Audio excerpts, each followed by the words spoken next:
bunker shots are a part of the game which seem to give most players a significant amount of trouble. It causes a lot of problems.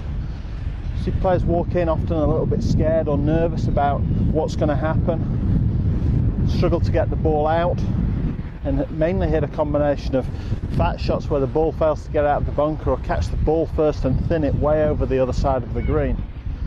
And yet when we watch the professional game, we see them make it look incredibly easy.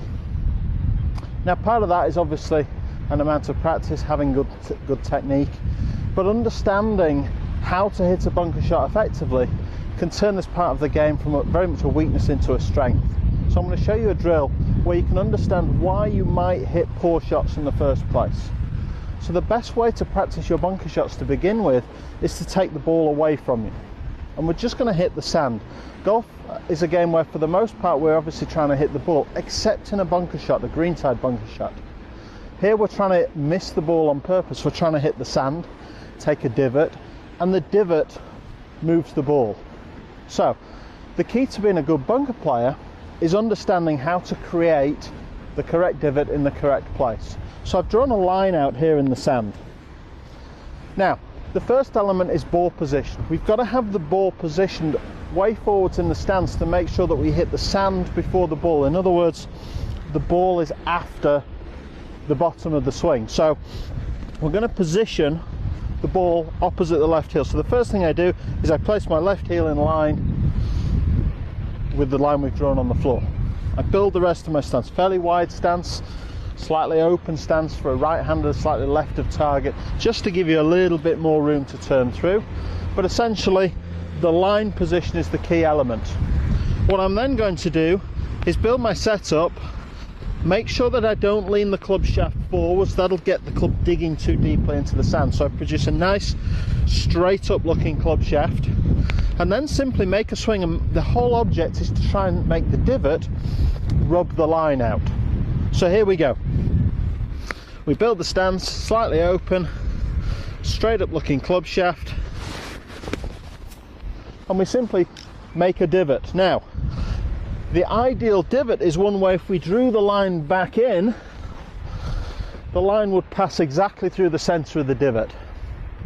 So the ball would be sitting on the line. The ball would therefore be in the center of the divot.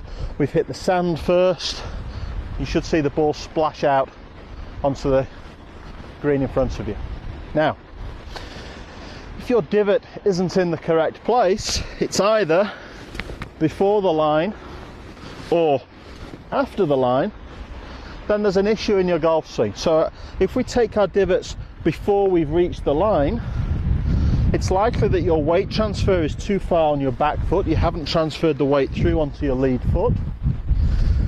It's likely that the club is approaching the ball too shallow at an angle of attack. So to move your divot forwards, simply practice transferring the weight a bit quicker into your lead side and a slightly steeper angle of attack, and you'll find that moves the divot much closer to the line. If you have the opposite problem, the divot is after the line, then you're going to have the opposite problem in all likelihood. Weight too far forwards, chest getting ahead of the line, hitting the sand after the line, and the angle of attack being maybe a little too steep or a little too much from the outside. So in that instance, you'd keep your weight a little bit more even and try and shallow the angle of attack. That's how you're going to diagnose what kind of divot you take relative to the line. The final element of this, when you've practiced that a few times, is you position a ball in the sand, simply draw a line either side of the ball, which represents how you've been practicing, left heel on the line, nice setup, and then simply rub the line out and you'll hit a lovely high soft floating shot.